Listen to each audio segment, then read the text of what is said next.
Doctor Baba Saheb Ambedkar open university.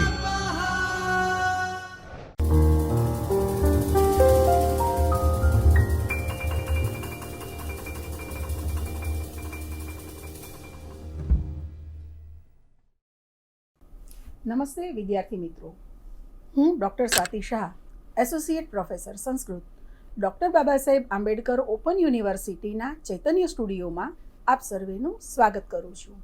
મિત્રો, આજે આપણે પ્રથમ વર્ષના ફરજિયાત સંસ્કૃતના બીજા બ્લોકના પ્રથમ એકમનું અધ્યયન કરીશું. આ પેપરનું નામ છે સંસ્કૃત નાટ્ય પરિચય અને કૃતિ, અર્થાત સંસ્કૃત નાટકો, નાટ્ય સાહિત્યનો પરિચય અને કેટલીક વિશિષ્ટ કૃતિઓનું અધ્યયન આપણે આ પેપરમાં કરવાનું છે. અને એમાંય આ વિભાગમાં આપણે મહાકવિ ભાસ વિરચિત મધ્યવ્યાયોગ અને કર્ણભારનું અધ્યયન કરીશું. સૌપ્રથમ જે પ્રથમ યુનિટ છે એનું નામ છે મહાકવિ ભાસ જીવન અને સમય. તો આપણે મિત્રો મહાકવિ ભાસના જીવન અને સમય વિશે વિસ્તૃત રીતે જોઈશું. ભાસનું જીવનવૃત્ત. મિત્રો, સંસ્કૃત સાહિત્યકારોની એક મુખ્ય પ્રણાલી રહી છે કે તેઓ પોતાની કૃતિઓમાં અથવા પોતાના વિશે ક્યાંય પણ બહુ વધારે કહેતા નથી, અર્થાત એમના જીવનવૃત્ત વિશેની માહિતી આપણને એમની પાસેથી મળતી નથી.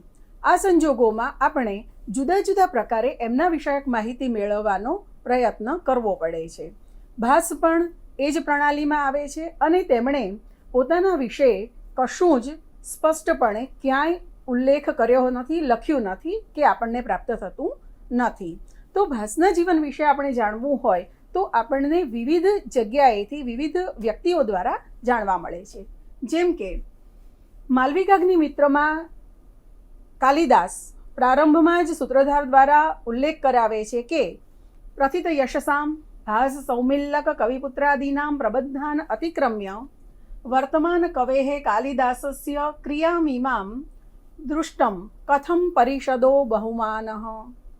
અર્થાત પ્રથિત યશ એવા, અર્થાત જેમણે બહુ યશ પ્રાપ્ત કરી લીધો છે તેવા ભાસ, સૌમિલ્લક, કવિપુત્ર ઇત્યાદિ કવિઓના પ્રબંધોને, એમની રચનાઓને, એમના ગ્રંથોને અતિક્રમીને વર્તમાન કવેઃ કાલિદાસસ્ય કૃતૌ, વર્તમાન કવિ જે નૂતન કવિ છે એવા કાલિદાસની કૃતિનું બહુમાન પરિષદ કેવી રીતે કરશે? તો મિત્રો, કાલિદાસનું સૌપ્રથમ નાટક માલવિકાગ્નિમિત્ર ગણાયું છે અને આ નાટક સૌપ્રથમ ગણાવવાનું એક કારણ એ પણ છે કે અહીંયા આગળ કાલિદાસે પોતાની શંકા, ભય વ્યક્ત કર્યો છે કે જ્યારે ભાસ, સૌમિલ્લક, કવિપુત્ર વગેરેના કૃતિઓ અસ્તિત્વમાં છે અને બહુમાન પામેલી છે, ત્યારે કાલિદાસ જેવા નૂતન કવિની કૃતિને કોણ બહુમાન આપશે? અને આ રીતે અહીંયા આગળ આપણને ભાસનો ઉલ્લેખ પ્રાપ્ત થાય છે. કાલિદાસનો સમય ઈસવીસનની પ્રથમ સદી અથવા ઈસવીસન પૂર્વેની પ્રથમ સદીનો માનવામાં આવે છે. હવે બીજો ઉલ્લેખ એ દંતકથા રૂપે આપણને પ્રાપ્ત થાય છે. અહીં ધાવકની દંતકથા કહેવામાં આવી છે, અર્થાત ભાસ પોતે ધાવક એટલે કે ધોબી હતા અને તેમણે કૃતિઓની રચના કરી હતી. પરંતુ મમ્મટ છે એ ધાવકને બાણના સમકાલીન ગણાવે છે, તો ભાસ છે એ બાણનો સમકાલીન નથી. બાણની બહુ પૂર્વે થઈ ગયેલ કવિઓમાં ભાસનો સમાવેશ થાય છે. તો આપણને ધાવક તરીકેની જે એની દંતકથા છે એ દંતકથા મુજબ એને આપણે સ્વીકારીશું નહીં.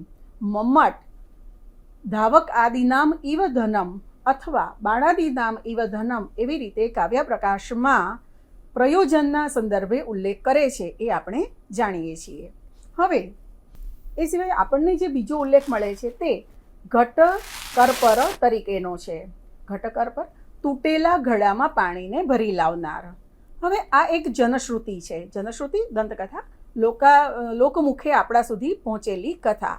એ મુજબ યમક નામના અલંકારની રચનામાં જો કોઈ પોતાને હરાવશે અથવા પોતાને અભિભૂત કરી દેશે તો પોતે તૂટેલા ઘડામાં એટલે કે ઘડાના ઠીકરામાં, માટીના ઘડાના ઠીકરામાં પાણી ભરી લાવશે એવી એણે શરત મૂકી હતી અને એટલા માટે ઘટકર્પર કહેવાયા એવું માનવામાં આવે છે. પરંતુ મિત્રો, ઘટકર્પર છે એ કાલિદાસના સમકાલીન છે અને એ રીતે વિક્રમાદિત્યના સમકાલીન છે. અને વિક્રમાદિત્ય રાજાની સભાના નવરત્નોમાં એક નામ ઘટકર્પરનું પણ છે અને એક નામ કાલિદાસનું પણ છે. તો આ ઘટકર્પર એ ભાસ છે એવું સ્વીકારી શકાય એમ નથી. આ ઉપરાંત અન્ય એક દંતકથા એવી આપણને પ્રાપ્ત થાય છે કે વ્યાસ અને ભાસ વચ્ચે પ્રતિષ્ઠાની એક સ્પર્ધા થઈ. કોણ વધુ પ્રતિષ્ઠિત છે, કોણ વધારે પ્રતિષ્ઠા પામેલું છે એવી એક જે સ્પર્ધા થઈ એમાં ભાસની કૃતિ છે એ વ્યાસની કૃતિ કરતાં પણ વધારે પ્રતિષ્ઠિત પુરવાર થઈ એવું આ કથામાં કહેવામાં આવ્યું છે. હવે ભાસની કઈ કૃતિ એમાં મૂકવામાં આવી હતી તો એનું નામ છે વિષ્ણુ ધર્મ નામનો ગ્રંથ. અત્યારે આપણને ભાસનો વિષ્ણુ ધર્મ નામનો કોઈ ગ્રંથ પ્રાપ્ત થતો નથી. અહીંયા એક બીજી મહત્વની વસ્તુ આપણા ધ્યાનમાં લેવા જેવી છે કે ભાસનો સીધો જંગ, પ્રતિષ્ઠાનો જંગ છે એ મહર્ષિ વ્યાસ સાથે, વેદ વ્યાસ સાથે થયો છે, કાલિદાસ કે કોઈ પૂર્વ કવિ સાથે નહીં. અર્થાત ભાસ છે એ કાલિદાસની પણ પૂર્વે થઈ ગયા હશે એવું આપણને ફરી એકવાર અહીંયા આગળ જોવા મળે છે. હવે મિત્રો, ભાસની કૃતિઓમાં પ્રાપ્ય અંતરંગ પ્રમાણોના આધારે ભાસનું જીવન વૃત્ત જો જોવું હોય તો એ આ પ્રકારે પ્રાપ્ત થાય છે. જેમ કે ઉત્તર ભારતની ભૂગોળ છે એ ભાસની કૃતિઓમાં બહુ જ વધારે પ્રમાણમાં ઉપયોગમાં લેવાય છે દક્ષિણ અથવા અન્ય પ્રાંતની સરખામણીમાં. એ ઉપરાંત જે મહેલો અને નદીઓની ચર્ચા આપણને પ્રાપ્ત થાય છે, ઉલ્લેખો પ્રાપ્ત થાય છે, એ ઉત્તર ભારતની નદીઓના, ઉત્તર ભારતમાં જે પ્રકારના મહેલો બનતા હતા એના ઉલ્લેખો પ્રાપ્ત થાય છે.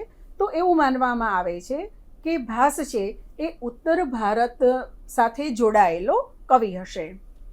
બીજું, ભાસ જન્મે બ્રાહ્મણ અને અગસ્ત્ય ગોત્રના હશે એવું માનવામાં આવે છે. ભાસ એ તેમનું ગોત્ર નામ હોઈ શકે એવી પણ એક સંભાવના વિદ્વાનો વ્યક્ત કરે છે. આ ઉપરાંત ભાસના નાટકોમાં મોટા ભાગે ભરત વાક્ય તરીકે રાજસિંહ પ્રશાસ્તુ નઃ એ વાક્ય પ્રાપ્ત થાય છે. તો રાજસિંહ નામનો રાજા એ પ્રશસ્ત બનો, આપણને પ્રશસ્ત કરો એવા પ્રકારે આ જે ભરત વાક્ય આપવામાં આવ્યું છે એના આધારે શ્રી પુસાલકર કહે છે કે રાજસિંહ નામ કે પદવીધારી રાજવીના આશ્રિત કવિ તરીકે ભાસ રહેલા હશે. તો રાજસિંહ નામનો રાજા હશે અથવા એની પદવી, એની ઉપાધિ, એનું ઉપનામ એ રાજસિંહ નામે કરવામાં આવ્યું હશે એવા કોઈ રાજવીના આ આશ્રિત કવિ હશે. કારણ કે ભાસની એકાધિક કૃતિઓમાં રાજસિંહ પ્રશાસ્તુ નઃ આ ભરત વાક્ય આપણને પ્રાપ્ત થાય છે.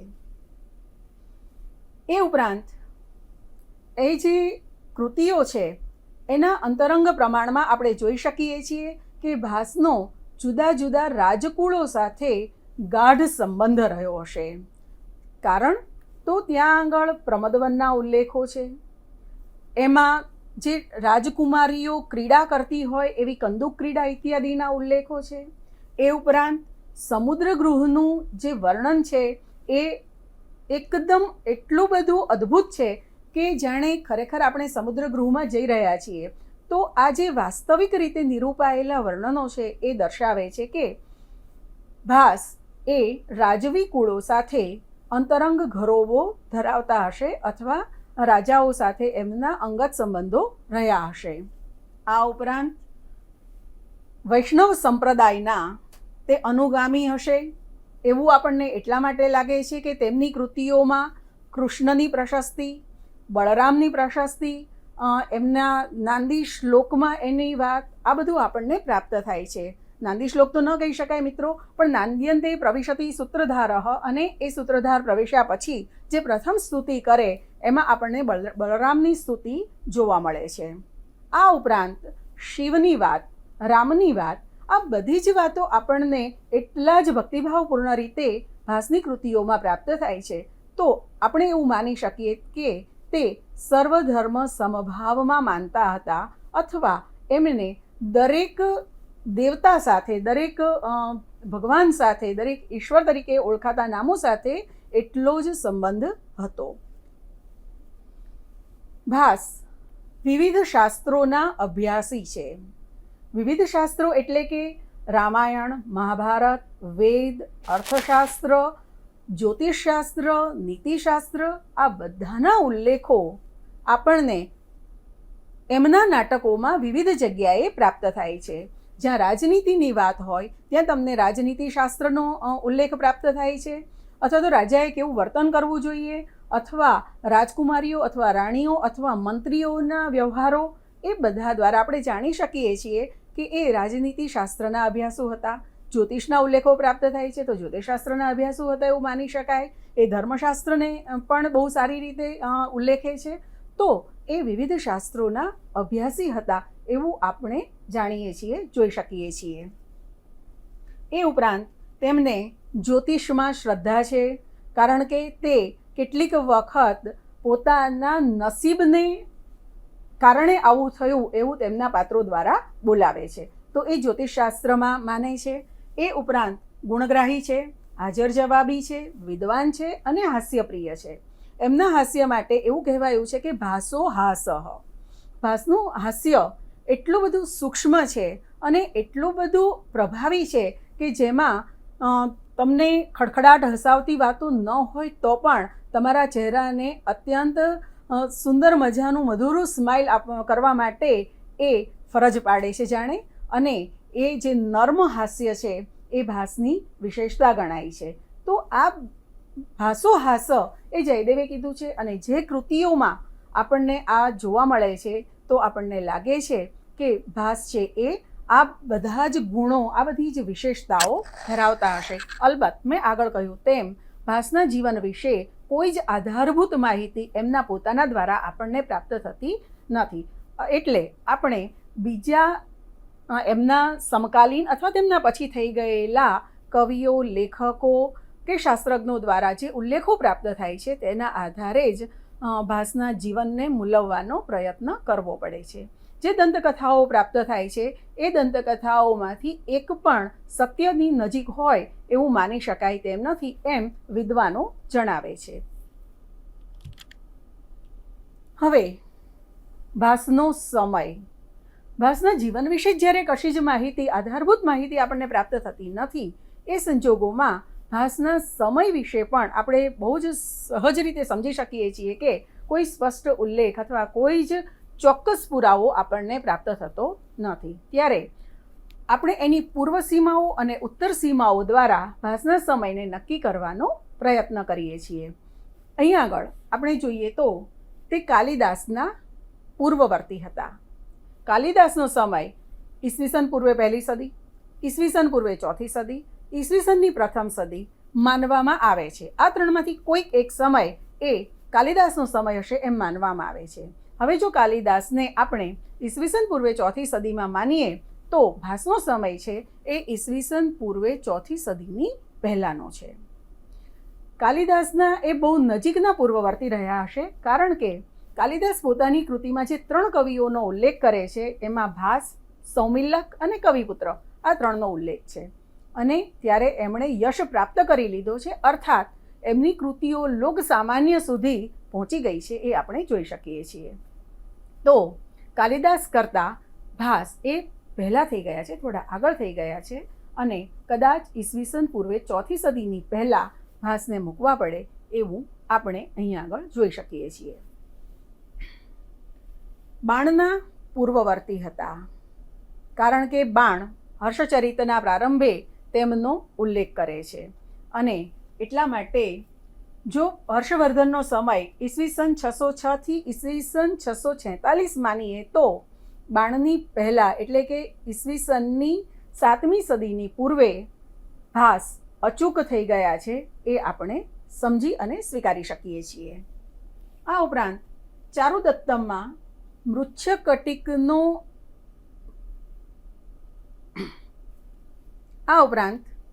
મૃચ્છકટિકનો આધાર ભાસનું ચારુદત્ત નાટક છે એ આપણે જાણીએ છીએ.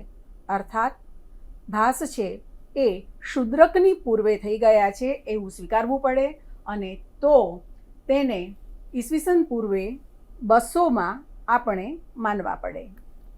આ ઉપરાંત ટી ગણપતિ શાસ્ત્રી એ છે કે જેમને ભાસના નાટકો સૌ પ્રથમવાર પ્રાપ્ત થયા છે. તો એ ભાસને ઈસવીસન પૂર્વે 4થી 6ઠ્ઠી સદીમાં થઈ ગયેલા માને છે. ડૉક્ટર સ્વરૂપ ધ્રુવ ઈસવીસન પૂર્વે 2જી સદીથી 1લી સદીની વચ્ચે ભાસને મૂકે છે. ડૉક્ટર સ્વરૂપ ધ્રુવ એ ભાસના નાટકોના પ્રખર અભ્યાસુ છે અને એમણે અંતરંગ પુરાવાઓને આધારે ભાસને ઈસવીસન પૂર્વે 2જીથી 1લી સદીની મધ્યમાં ક્યાંક થઈ ગયા છે એવી રીતે દર્શાવ્યું છે. ડૉક્ટર કીથ અશ્વઘોષને ભાસના પૂર્વવર્તી માને છે. અશ્વઘોષ જે બુદ્ધચરિતમના રચયિતા છે તે ભાસની પૂર્વે થઈ ગયા છે એવું માને છે અને તો અશ્વઘોષનો સમય જો 2જી સદીનો માનવામાં આવે તો ભાસ 2જી સદી પછી થયા છે એમ ડૉક્ટર કીથ આપણને દર્શાવે છે. સ્ટેન કોનોના મતે રાજા રુદ્રસિંહના સમયમાં એટલે કે ઈસવીસન પૂર્વે 200માં ભાસ થઈ ગયા છે અને આ રુદ્રસિંહ માટે જ તેમણે રાજસિંહ પ્રશાસ્તુ નઃ એમાં રાજસિંહ તરીકે જે ઉલ્લેખ કર્યો છે તે રુદ્રસિંહનો છે એવું મંતવ્ય સ્ટેન કોનોનું છે. વિન્ટરનિટ્સ 4થી સદીના પૂર્વાર્ધમાં ઈસવીસનની 4થી સદીના પૂર્વાર્ધમાં ભાસને થઈ ગયેલા દર્શાવે છે. હવે દેવધરજી છે જે પણ બહુ સારા અભ્યાસો છે, ભાસના નાટકો ઉપર એમણે ખૂબ કામ કર્યું છે. તે પોતે ભાસને ઈસવીસનની 7મી સદીમાં મૂકે છે અને રાજશેખર જે ભાસની કૃતિઓની પ્રશંસા કરે છે અને લખે છે કે સ્વપ્નવાસવ દત્તસ્ય દાહકો ભુન્ન પાવકઃ. સ્વપ્નવાસવ દત્તનો અગ્નિ દાહક બની શક્યો નહીં, અર્થાત તેને બાળી શક્યો નહીં. તો રાજશેખર પોતે ઈસવીસનની 9મી સદીમાં થયા છે. તો 9મી સદી પહેલાં તો ભાસ અચૂક થઈ ગયા છે. ભાસના નાટકો પણ એ પહેલાં રચાઈ ચૂક્યા છે અને એમાંનું સ્વપ્ન વાસવ દત્તમ એ એવું નાટક તરીકે ઉભરી આવ્યું છે કે જેના માટે કોઈ પણ ક્રિટિક એને નકારાત્મક અભિપ્રાય આપી શક્યો નથી. તો આ ભાસનો સમય નક્કી કરવા માટેના જે પુરાવાઓ, બહિરંગ પુરાવાઓ આપણે જોયા એ આ પ્રકારે છે. અંતરંગ પુરાવાઓની વાત કરીએ તો પ્રતિમા નાટકમાં કૌટિલ્યના સ્થાને બાર્હસ્પત્ય અર્થશાસ્ત્રનો ઉલ્લેખ પ્રાપ્ત થાય છે. એટલે કે ત્યાં સુધી કૌટિલ્યનું જે અર્થશાસ્ત્ર છે એ એટલું લોકો સુધી પહોંચ્યું નથી, એટલું પ્રશંસાપાત્ર બન્યું નથી. અર્થાત શક્ય છે કે કૌટિલ્યનું અર્થશાસ્ત્ર એ પછી રચાયું હોય અથવા ત્યારે રચાયું હોય અને હજી લોકોમાં પહોંચી અને ભાસ સુધી એ પ્રસરી ન શક્યું હોય. તો સીધી વાત એટલી કે કૌટિલ્યની પૂર્વે ભાસ થઈ ગયા છે અને ભાસ પોતે બાર્હસ્પત્ય અર્થશાસ્ત્રનો ઉલ્લેખ પોતાના ગ્રંથમાં, કૃતિઓમાં કરે છે.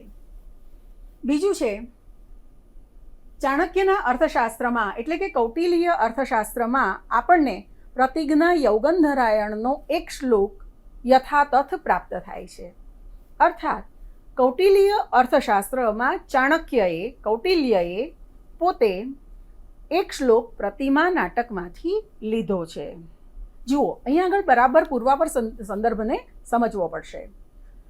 જો કૌટિલ્ય પહેલાં થઈ ગયા હોત તો તેમની કૃતિમાં ભાસનો શ્લોક ન હોત અને જો કૌટિલ્ય પહેલાં થઈ ગયા હોત તો બાર્હસ્પત્ય અર્થશાસ્ત્રના સ્થાને ભાસે કૌટિલ્ય અર્થશાસ્ત્રનો ઉલ્લેખ કર્યો હોત. તો અહીંયા આપણે સમજી શકીએ છીએ કે ભાસ છે એ કૌટિલ્યની પૂર્વે થઈ ગયા છે અને ભાસ એટલા પ્રભાવક હતા કે કૌટિલ્યએ પોતાના અર્થશાસ્ત્રમાં પ્રતિમા નાટકમાંથી એક શ્લોક સ્વીકાર્યો છે. અશ્વઘોષના બુદ્ધચરિતમાં અને પ્રતિજ્ઞા યૌગંધરાયણમાં 2 સમાન શ્લોક પ્રાપ્ત થાય છે. અર્થાત 2 એવા સમસામયિક હોઈ શકે કે પરસ્પરના શ્લોક લીધા હોય, કારણ કે જો આગળ પાછળ હોત, એમની વચ્ચે સદીઓનું અંતર હોત તો બંને જગ્યાએ શ્લોક પ્રાપ્ત થવાની સંભાવના ઓછી હતી. બીજી વસ્તુ કે જો ભાસ પૂર્વે થઈ ગયા છે તો એમણે એમના પ્રતિજ્ઞા યોગંધરાયણમાં એટલા પ્રભાવક શ્લોક લખ્યા છે કે જે 2 શ્લોક અશ્વઘોષે ઉદ્ધૃત કર્યા છે. એ જ રીતે આપણે માની શકીએ કે અશ્વઘોષની કૃતિમાંથી, બુદ્ધચરિતમાંથી ભાસે એ શ્લોકને લીધા હશે. તો આપણને 2 શ્લોક અશ્વઘોષ અને પ્રતિજ્ઞા યોગંધરાયણમાં સામાન્ય સમાન પ્રાપ્ત થાય છે. અશ્વઘોષ ઈસવીસન પૂર્વે 200માં થઈ ગયા છે. આપણે હમણાં જ ભાસના સમય વિશે વાત કરી ત્યારે પણ અશ્વઘોષનો આ જ રીતે ઉલ્લેખ કર્યો હતો. અને જો ભાસ અશ્વઘોષની પૂર્વે છે તો ઈસવીસન 200 પૂર્વે ભાસનો સમય છે એવું આપણે ત્યાં આગળ સ્વીકાર્યું હતું. કાવ્યાદર્શમાં દૃષ્ટાંતમાં લીધેલ શ્લોક અને ચારુદત્ત અને બાલચરિતમાં રહેલો શ્લોક સમાન છે. ચારુદત્તમાં જે શ્લોક છે એ જ શ્લોક બાલચરિતમાં છે અને દંડી પોતાના કાવ્યાદર્શમાં એ જ શ્લોકને ઉદ્ધૃત કરે છે. અર્થાત દંડીની પૂર્વે આપણને ભાસની કૃતિઓનું સર્જન થઈ ગયું છે, પ્રચલિત થઈ ચૂકી છે, એ જાણવા અને સમજવા મળે છે.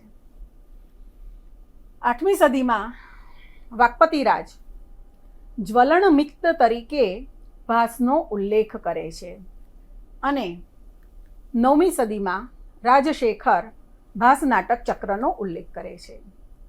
જ્વલનમિક્ત એટલે અગ્નિનો મિત્ર. હવે મિત્રો, આ નાટ્યશાસ્ત્રીય વાત છે. નાટ્યશાસ્ત્રમાં કહેવામાં આવ્યું છે કે તમે સ્ટેજ ઉપર, રંગમંચ ઉપર અગ્નિને ન દર્શાવી શકો, પણ ભાસ 1થી વધારે વાર પોતાના નાટકોમાં અગ્નિ એ રંગમંચ ઉપર દર્શાવે છે. અને એટલા માટે વાક્પતિરાજ એમને જ્વલનમિક્ત એવા નામથી ઓળખાવે છે.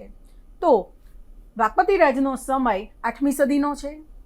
તો 8મી સદી પહેલાં આપણે સામાન્ય રીતે સમજી શકીએ છીએ કે ભાસના નાટકો પ્રચલિત થઈ ચૂક્યા હતા. હવે બીજી વસ્તુ, રાજશેખર છે એ ભાસ નાટક ચક્રનો ઉલ્લેખ કરે છે. આ મહત્વની વાત છે. ભાસના નાટકો કેટલા, અથવા એક જ કે એકથી વધારે, તો એ આપણને આ ભાસ નાટક ચક્ર શબ્દથી જાણવા મળે છે. મેં તમને હમણાં જે અધૂરો શ્લોક રાજશેખરનો કહ્યો હતો એ પૂરો આવી રીતે છે.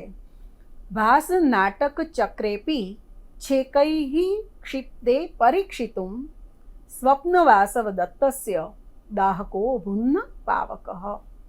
અર્થાત જ્યારે ક્રિટિકો રૂપી અગ્નિમાં ભાસ નાટક ચક્રને એટલે કે ભાસના બધા જ નાટકોને નાખવામાં આવ્યું ત્યારે પાવક અગ્નિ પણ, એટલે કે ક્રિટિસિઝમ રૂપી અગ્નિ પણ એ સ્વપ્નવાસવ દત્તને બાળી શક્યો નહીં. તો રાજશેખર એ ભાસ નાટક ચક્રનો ઉલ્લેખ કરે છે અને રાજશેખરનો સમય 9મી સદીનો ગણાય છે. તો રાજશેખર સુધી ભાસ નાટક ચક્ર અવેલેબલ હતું, પ્રાપ્ય હતું, એ આપણે સમજી શકીએ છીએ. હવે ભાસની કૃતિઓ, જે નાટક ચક્રની વાત કરી આપણે, એ ક્યારે પ્રાપ્ત થઈ, કોને પ્રાપ્ત થઈ, કેવી રીતે પ્રાપ્ત થઈ, એ જોવું અગત્યનું છે.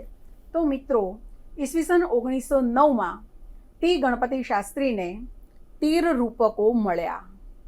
પદ્મનાભપુરમ, જે ત્રિવેન્દ્રમ પાસે આવેલું છે, ત્યાંના એક મંદિરમાંથી હસ્તપ્રતોનો એક જે થોકડો મળ્યો, એમાં ભાસના નાટકો હતા. કેવી રીતે ખબર પડી? તો રાજશેખરનો પેલો શ્લોક જ એમાં મદદરૂપ થયો. કયો શ્લોક? તો જેમાં સ્વપ્નવાસવ દત્તમનો ઉલ્લેખ હતો. સ્વપ્નવાસવ દત્તમ સહિતના કેટલાક નાટકો ત્યાં આગળથી પ્રાપ્ત થયા અને એ નાટકો ભાસના છે એવું અભ્યાસ કરતાં ધ્યાનમાં આવ્યું. આ નાટકો મલયાલમ લિપિમાં લખાયેલા હતા અને જે તાડપત્રો ઉપર રચાયા હતા એ તાડપત્રો લગભગ 300 વર્ષ જેટલા જૂના હતા. આ નાટકો ઉપર ટી ગણપતિ શાસ્ત્રીજીએ અધ્યયન કર્યું અને 1912માં આ નાટકો સૌ પ્રથમ વખત પ્રકાશિત થયા. આને ભાસ નાટક ચક્ર તરીકે પ્રતિષ્ઠા ઓળખ પ્રાપ્ત થઈ.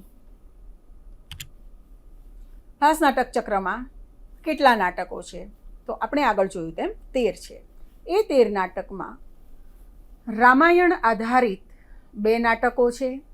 એક અભિષેક નાટક અને બીજું પ્રતિમા નાટક. બીજા મહાભારત પર આધારિત રૂપકો જેની સંખ્યા 6 છે. એ છે પંચરાત્ર, મધ્યમ વ્યાયોગ, દૂતવાક્ય, દૂત ઘટોત્કચ, કર્ણભાર અને ઉરુભંગ. ત્રીજા છે ઉદયન કથા પર આધારિત 2 નાટકો, પ્રતિજ્ઞા યૌગંધરાયણ અને સ્વપ્નવાસવદત્તમ. ચોથા છે લોકકથા પર આધારિત નાટકો જે છે દરિદ્ર ચારુદત્ત અને અવિમારક. અને હરિવંશ પર આધારિત એક રૂપક આપણને બાલચરિતના નામે પ્રાપ્ત થાય છે. તો મિત્રો, આ આપણને ભાસના જીવન અને ભાસના સમય વિષયક માહિતી હતી. હવે પછી ભાસના આ જે 13 નાટકો છે એના વિશે વિગતે ચર્ચા કરીશું. આભાર. स्वाध्यायः परमं तप